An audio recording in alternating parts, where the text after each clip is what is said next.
저는 58살 한미숙입니다. 남편 이준호와 결혼한 지 30해가 되었고 마지막 12해는 시어머니 박금자 어머님을 돌보며 살았습니다. 어머님은 무뚝뚝했지만 병세가 깊어진 뒤에는 제 손을 잡고 자주 같은 말씀을 하셨습니다. 내가 죽으면 이 반지는 내가 가져라. 내가 내게 딸보다 더했다.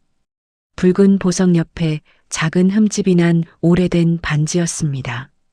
어머님은 목욕을 시켜드리거나 손톱을 깎아드릴 때마다 그 반지를 제 손가락에 한 번씩 대보며 잘 어울린다고 웃으셨습니다. 남편은 그런 어머니의 말을 옆에서 여러 번 듣고도 아무 관심 없는 척했습니다. 그런데 장례식 둘째 날 처음 보는 여자가 빈소에 들어왔습니다. 검은 코트를 입은 그녀는 영정 앞에서 오래 울었고 남편과 눈이 마주치자 황급히 시선을 피했습니다. 여자가 몸을 돌리는 순간 저는 숨이 멎는 줄 알았습니다. 오른손 약지에 어머님의 반지가 끼워져 있었습니다. 흠집도 반지의 두꺼운 테두리도 똑같았습니다. 제가 어디서 난 반지냐고 묻자 여자는 남편을 바라보며 말했습니다. 준호 씨가 어머님 허락을 받고 제게 준 건데요. 남편은 그녀의 말을 끊고 교회 지인일 뿐이라며 팔을 잡아 빈소 밖으로 데리고 나갔습니다. 잠시 뒤 복도에서 남편이 낮게 윽박 지르는 소리가 들렸습니다. 내가 오늘은 오지 말랬잖아. 저는 조물록에서 여자의 이름을 찾았습니다. 최은주, 은주꽃방. 딸 서연이는 아버지가 저 여자를 보는 눈이 조문객을 대하는 눈이 아니었다고 했습니다. 하지만 저는 아직 남편의 외도를 인정하고 싶지 않았습니다. 빈소 한쪽에는 어머님이 생전에 쓰시던 돋보기와 손수건이 유품처럼 놓여 있었습니다. 저는 그 물건들을 바라보다가 정작 가장 아끼던 반지만 사라졌다는 사실이 더는 우연처럼 느껴지지 않았습니다. 그날 저는 어머님을 잃은 슬픔보다 더 큰 의문을 품었습니다. 저는 그날 처음으로 제 판단을 믿었습니다. 어머님은 정말 마지막 순간 저 대신 저 여자를 선택한 걸까요? 장례를 마친 사흘 뒤 저는 조물록에 적힌 주소를 따라 은주꽃방을 찾아갔습니다. 최은주는 저를 보자마자 얼굴이 굳었지만 도망치지는 않았습니다. 저는 반지 안쪽에 어머님의 이름과 결혼기념일이 새겨져 있다고 말했습니다. 그녀가 떨리는 손으로 반지를 빼자 안쪽에는 금자 1970이라는 글자가 선명했습니다. 틀림없는 어머님의 반지였습니다. 저는 당장 빼놓으라고 소리치고 싶었지만 장례식장에서 보았던 남편의 겁먹은 표정이 떠올라 먼저 모든 말을 들어보기로 했습니다. 은주는 차를 내오다가 컵을 2번이나 놓칠 만큼 불안해했고 마침내 남편과 3년 가까이 만났다고 털어놓았습니다. 남편은 저와 오래전부터 각방을 썼고 이혼 서류만 정리되지 않았다고 했답니다. 더 믿기 어려운 것은 시어머니도 두 사람의 관계를 알고 허락했다는 말이었습니다. 은주는 휴대전화를 내밀었습니다. 어머님 번호로 온 문자에는 이렇게 적혀 있었습니다. 준호를 부탁한다. 반지는 내 뜻이다. 하지만 발송 날짜를 보는 순간 이상했습니다. 그때 어머님은 뇌경색 후유증으로 손가락을 움직이기 어려웠고 휴대전화도 남편이 보관하고 있었습니다. 은주는 남편이 병실에서 직접 허락받았고 장례식에도 와서 인사하라고 했다고 말했습니다. 저는 그녀가 뻔뻔한 거짓말을 한다고 생각했지만 휴대전화에는 남편이 이혼과 재혼을 약속한 메시지가 수년치 남아 있었습니다. 꽃집을 나서려는데 은주가 물었습니다. 그분 정말 저한테 아내가 이미 떠난 사람이라고 했어요. 그런데 왜 아직도 같이 사신 거예요? 꽃집 한쪽에는 남편이 보낸 것으로 보이는 꽃바구니, 사진과 함께 우리 시작을 축하해라는 카드도 놓여 있었습니다. 저는 대답하지 못했습니다. 확인해야 할 사람은 은주가 아니라 남편이었습니다.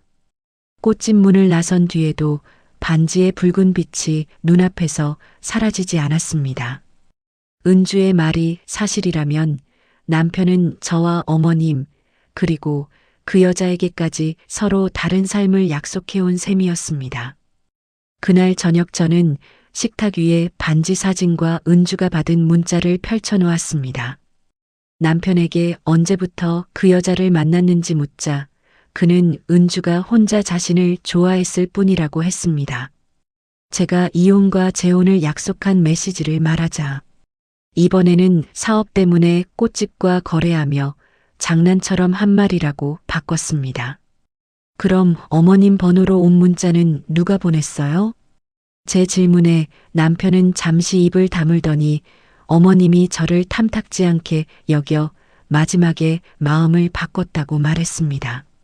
제가 재산과 반지만 노리며 간병한 것을 어머님도 알고 있었다는 겁니다. 12회 동안 병원비 영수증을 정리하고 대소변을 받아내며 지낸 시간이 남편의 입에서는 반지를 노린 계산으로 바뀌었습니다.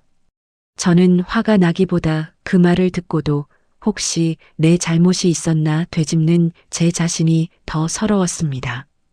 딸 서연이가 할머니는 엄마에게 늘 의지했고 반지도 직접 보여줬다고 반박하자 남편은 장례가 끝나자마자 유품 싸움을 벌인다며 소리쳤습니다.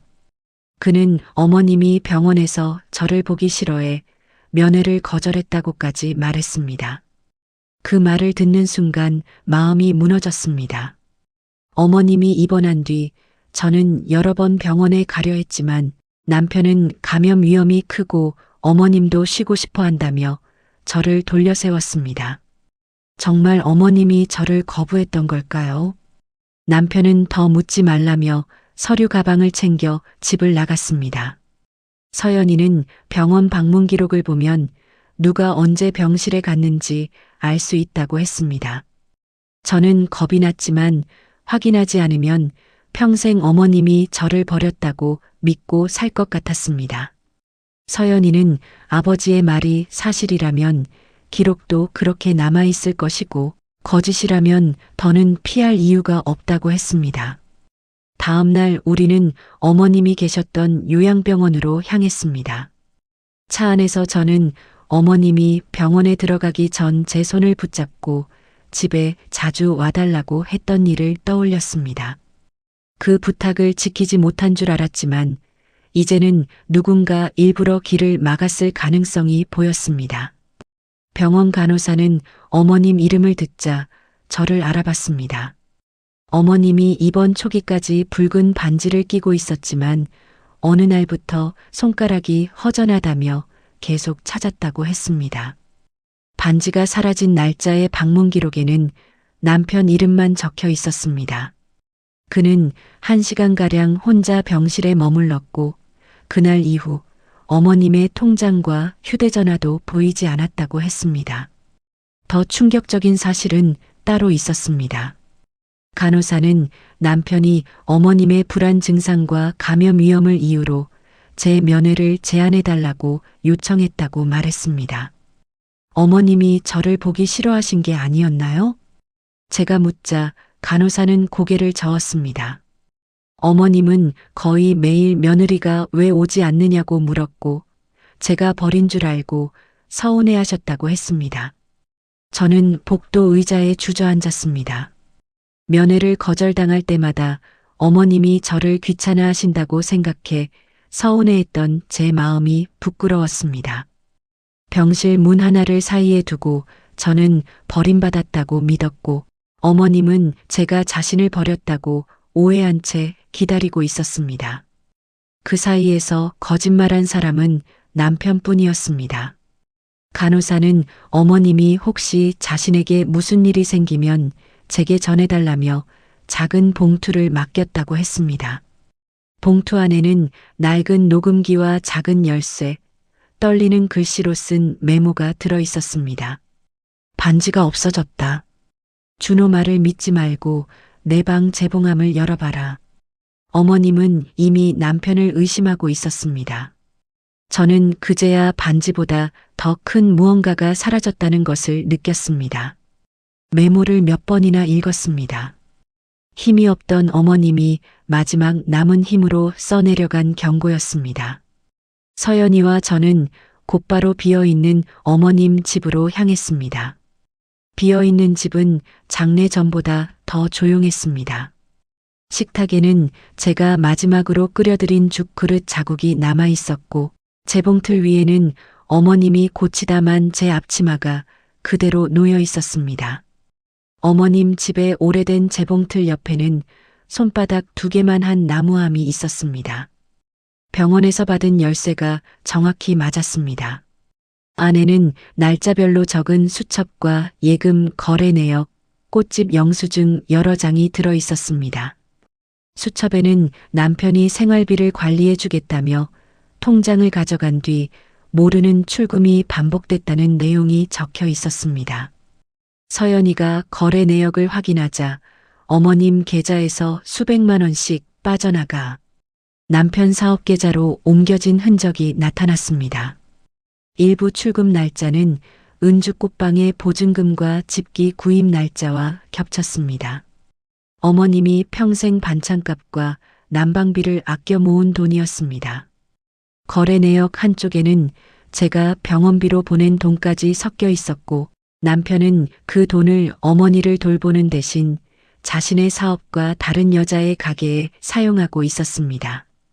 저는 은주까지 돈의 출처를 알고 받은 공범이라고 확신했습니다. 하지만 서연이는 분노하기 전에 그녀가 알고 있었는지 확인해야 한다고 말렸습니다.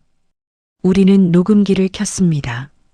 잡음 사이로 어머님의 약한 목소리와 남편의 목소리가 들렸습니다.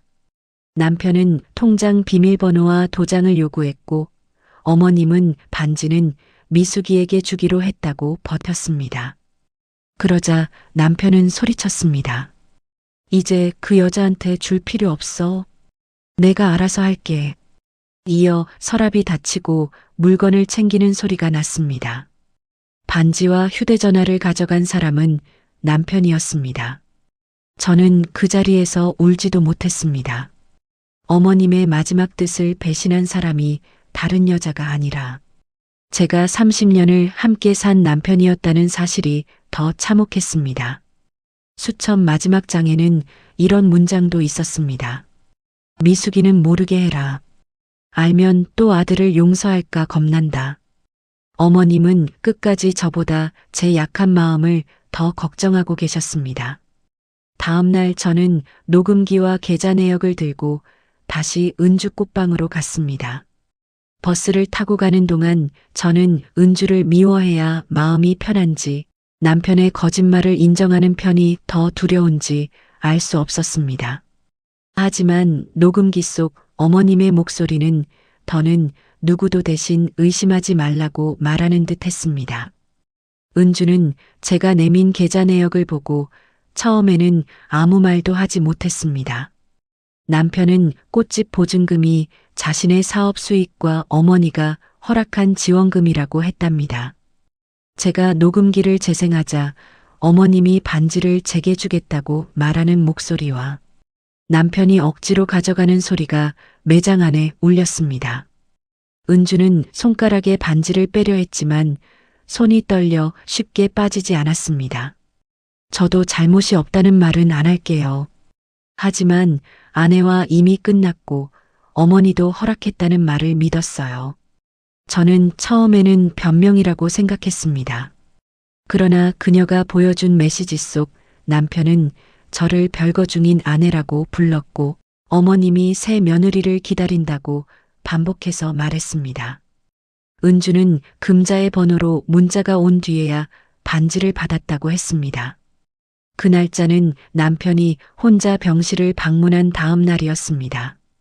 은주는 남편이 주말마다 어머니 병간호를 한다며 사라졌고 저는 그 시간에 남편이 사업 때문에 바쁘다고 믿었다는 사실도 알게 됐습니다. 그는 같은 시간을 두 여자에게 전혀 다른 이야기로 설명하고 있었습니다. 우리는 서로를 미워할수록 남편의 거짓말만 가려준다는 사실을 깨달았습니다. 은주는 반지를 바로 돌려주겠다고 했지만 저는 남편 앞에서 직접 내려놓아 달라고 부탁했습니다. 그녀는 남편이 며칠 뒤 친척들 앞에서 저와 이혼을 선언하고 제가 시어머니 재산을 노렸다고 밝힐 계획이라고 알려주었습니다. 은주는 자신이 가진 통화 녹음과 송금 내역을 모두 복사해 주기로 했습니다. 꽃집을 나오며 저는 처음으로 그녀를 남편의 여자만으로 보지 않았습니다. 은주는 가족회의에 나오는 것이 두렵지만 자신이 침묵하면 또 다른 여자가 같은 거짓말에 속을 수 있다고 했습니다. 우리 둘은 서로 다른 약속을 믿었고 같은 사람에게 이용당하고 있었습니다. 우리는 한동안 아무 말 없이 식어가는 차만 바라봤습니다. 같은 남자의 말을 믿었다는 사실이 부끄러웠지만 그 부끄러움을 서로에게 떠넘기는 순간 또다시 남편이 만든 이야기 속에 갇힐 것 같았습니다. 이틀 뒤 남편은 집으로 돌아와 자신이 먼저 이혼을 요구하겠다고 했습니다. 그는 제가 어머님 간병을 제대로 하지 않았고 유품과 재산에 집착한다는 이야기를 친척들에게 이미 퍼뜨렸습니다. 저는 병원 방문 기록을 내밀며 면회를 막은 사람이 당신이라고 말했지만 남편은 병원의 착오라고 우겼습니다. 서연이가 어머님의 휴대전화와 통장을 아버지가 관리했다는 사실도 확인됐다고 말하자 그는 딸까지 제가 선동했다고 몰아붙였습니다. 그때 서연이는 몇 달 전 보관해둔 차량 블랙박스 영상을 꺼냈습니다. 화면에는 남편과 은주가 함께 병원 주차장을 나오는 모습이 있었고 뒷좌석에는 어머님의 개인 가방이 실려 있었습니다. 날짜는 반지와 통장, 휴대전화가 사라진 날과 같았습니다. 남편은 어머니 심부름을 한 것뿐이라며 말을 돌렸습니다. 저는 더 이상 그의 해명을 기다리지 않았습니다. 가까운 친척들을 모아 어머님의 예금과 유품 문제를 공식적으로 정리하겠다고 통보했습니다. 남편은 비웃으며 은주를 부르면 오히려 제가 망신당할 것이라고 자신했습니다. 그 순간 제 휴대전화에 은주의 문자가 도착했습니다. 제가 가진 메시지와 녹음을 전부 가져가겠습니다. 남편은 아직 은주가 자기 편이라고 믿고 있었습니다. 그는 친척들에게 제가 치매가 온 어머니를 이용해 유품을 차지하려 한다는 말까지 해둔 상태였습니다. 제가 침묵하면 그 이야기가 사실로 굳어질 것이고 반박하려면 감정이 아니라 기록으로 보여줘야 했습니다. 저는 자료를 원본과 사본으로 나눠 보관하고 은주에게도 같은 파일을 맡겼습니다. 남편이 하나를 없애도 진실 전체를 지울 수 없게 만들었습니다. 저는 처음으로 그의 거짓말이 무너질 순간을 기다릴 수 있었습니다. 그날 밤 남편은 거실을 서성이다가 여러 차례 누군가에게 전화를 걸었습니다. 문틈으로 들리는 목소리는 다급했지만 저는 예전처럼 무슨 일인지 묻지 않고 증거가 든 봉투만 제 곁에 두었습니다. 가족회의 전날 서연이와 저는 병원 기록, 계좌 내역, 문자와 녹음의 날짜를 차례로 맞췄습니다. 그러다 녹음기 안쪽에서 재생되지 않았던 파일 하나를 발견했습니다. 어머님의 목소리가 혼자 녹음돼 있었습니다. 어머님은 준호가 다른 여자를 만나고 자신의 돈을 가져간 사실을 알고 있다고 했습니다. 그러나 제가 또 아들을 감싸며 참고 살까봐 직접 말하지 못했다고 했습니다. 미수가 반지를 못 지켜줘서 미안하다. 하지만 그 반지보다 내 인생이 더 아깝다. 어머님은 반지를 받은 여자도 남편의 거짓말에 속았을 수 있으니 싸우지 말고 진실부터 확인하라고 당부했습니다. 마지막에는 자신이 없는 뒤에도 준호를 위해 희생하지 말고 그 집에서 나오라고 했습니다. 저는 어머님에게 버림받았다고 생각했던 마음이 무너져 한참을 울었습니다. 서연이는 제가 할머니에게 충분히 했으며 더는 누구에게도 12회를 증명할 필요가 없다고 말했습니다. 그때 은주가 보내온 자료가 도착했습니다. 남편의 이혼 약속, 어머님의 허락을 주장한 통화 녹음, 꽃집 보증금 송금 내역이 모두 들어 있었습니다. 금자의 계좌에서 돈이 빠진 다음 날 남편이 같은 금액을 은주에게 보낸 사실도 확인됐습니다. 어머님의 마지막 음성 뒤에는 짧은 숨소리와 함께 제 이름을 부르는 소리가 남아 있었습니다. 저는 녹음기를 가슴에 안고 이번만큼은 어머님의 말을 또 외면하지 않겠다고 약속했습니다. 가족회의에서 반지의 주인을 다투지 않기로 했습니다. 서연이는 회의가 끝나면 어떤 결과가 나오든 제 곁에 있겠다고 했습니다. 저는 반지를 되찾는 며느리가 아니라 제 삶을 되찾는 사람으로 그 자리에 서기로 했습니다. 밝혀야 할 것은 남편이 어머니와 아내, 다른 여자까지 어떻게 이용했는지였습니다. 저는 어머님의 마지막 말을 종이에 옮겨 적어 자료 맨 앞에 넣었습니다. 돈과 반지의 행방만 밝히는 자리가 아니라 12회 동안 지워진 제 간병과 어머님의 진심을 되찾는 자리로 만들고 싶었습니다. 가족회의가 시작되자 남편은 제가 어머님의 재산과 반지를 노리고 은주를 괴롭혔다고 먼저 말했습니다. 몇몇 친척이 저를 의심하는 눈으로 바라봤지만 저는 설명 대신 병원 방문 기록을 펼쳤습니다. 제가 면회를 거부한 것이 아니라 남편의 요청으로 출입이 제한됐다는 기록이었습니다. 이어 반지가 사라진 날의 방문 기록과 블랙박스 영상을 보여주었습니다. 녹음기에서는 어머님이 반지는 미숙에게 주겠다고 말하고 남편이 통장과 휴대전화를 챙기는 소리가 흘러나왔습니다. 남편이 조작된 녹음이라고 소리치자 은주가 자리에서 일어났습니다. 그녀는 어머님 번호로 받은 허락 문자와 남편이 이혼을 약속한 통화 녹음을 공개했습니다. 그리고 손가락에서 반지를 빼 식탁 위에 내려놓았습니다. 저도 속았습니다. 하지만 이제는 이 사람 편에 설 이유가 없습니다. 서연이는 어머님 계좌 출금액과 은주에게 보낸 송금액이 일치하는 표를 보여주었습니다. 친척들은 남편에게 예금을 반환하고 유품 정리해서 손을 떼라고 요구했습니다. 평소 남편 편을 들던 큰아주버님조차 어머니의 돈으로 외도를 이어간 것은 가족을 속인 일이라며 등을 돌렸습니다.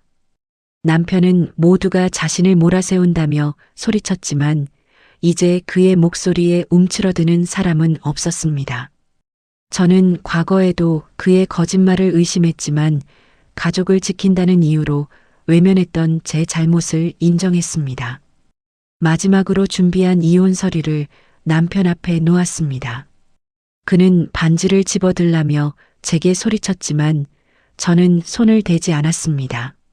제가 먼저 돌려받아야 할 것은 반지가 아니라 제 삶입니다. 남편은 마지막까지 한 번의 실수로 가정을 깨뜨린다고 했습니다. 하지만 그것은 한 번의 실수가 아니라 수년 동안 반복해 선택한 거짓말이었습니다. 그날 두 여자는 동시에 남편 곁에서 떠났습니다. 식탁 위에 남겨진 반지는 형광등 아래에서 작게 빛났습니다.